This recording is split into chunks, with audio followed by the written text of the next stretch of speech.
Well, I've argued here endlessly about giving opportunities to young people. Of course, the government says it's all about jobs, jobs, jobs. But for every job created by an employer, they're taxed. It's called payroll tax. Nonetheless, $5 billion will be made available for employers to take on apprentices, trainees, and what the government calls young jobless, and those recipients can be aged up to 35. There's a limit on the number of apprenticeships, 100,000. There is money for 50,000 places in 6-month courses and 12,000 new university places. Now, the cynic would say this is designed to keep people out of the unemployment statistics. The Employment and Skills Minister is Michaelia Cash. Now, she's a bit of a rare lady, I think, because this woman is good value, she has ability, and she joins me from Canberra. Michaelia, thank you for your time. This is not going to happen overnight, is it? Well, the government is doing everything that it can, Alan, as you know, to get people off welfare and into work.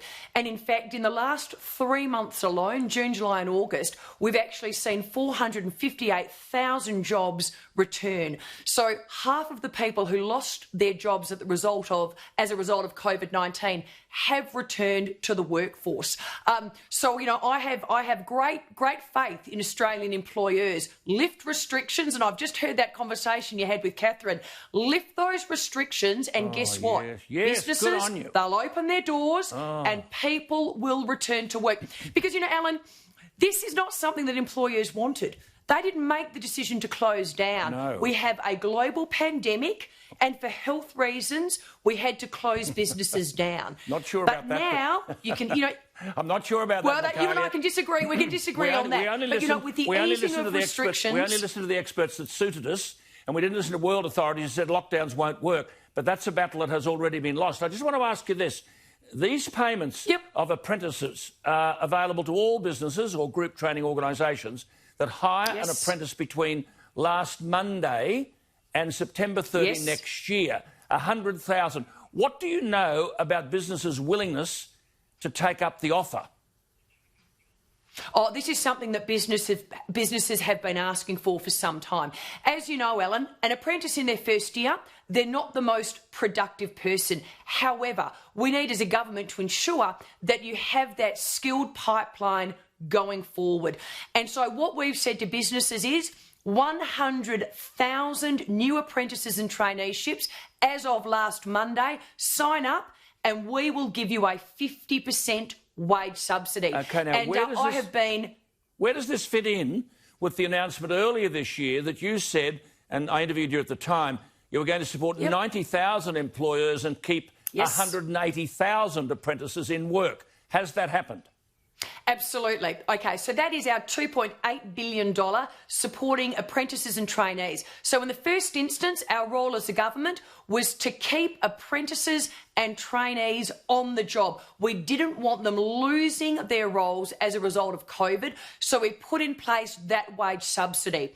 Now, as the Prime Minister has said, this is all about getting that next lot of people back into the workforce. And so this is for business to bring on a new apprentice or trainee. I love this lady, Michaelia Cash, because you know your stuff. This is the point. Just tell us quickly about the 50,000 short course places. Now, that's a 6-month training scheme. What's that do?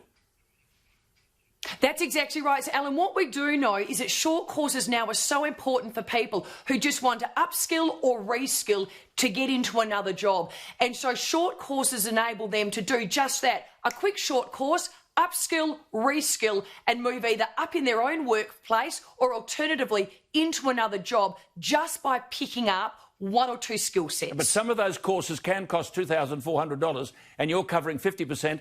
Can those who need those courses afford the other half of the cost? Well, certainly in my portfolio of schools, Alan, you'd be aware, I've actually put up the $1 billion Job Trainer Fund. That's actually 340,700 additional training places across Australia. They are actually free or low cost. So in my own portfolio, I have literally 340,700 additional training places that are free or low cost. They can be short courses through to longer courses, free or low cost. Right. Now, just finally, 12,000 university places that will be prioritised according to the labour market need. Yep. How do you determine that? We've now got the National Skills Commission, headed by Adam Boyton. That is all about providing to us the up-to-date labour market analysis. So identifying what is actually in demand, not just now, Alan, but going forward into the future. Because at the end of the day, we need people studying for jobs, not studying for studying's sake, but studying, whether it's vocational education and training or university. We need to ensure you have the right skills to get you into the labour market, and that is what the government is focusing on. Good night, Michaelia. Congratulations. I think you do a splendid job. You're on top of the portfolio. It's a very difficult one. Thank you for talking to us. We'll talk again as needs arise. Very grateful for your time. There she is. Thanks, Alan. Michaelia Cash. She knows her stuff.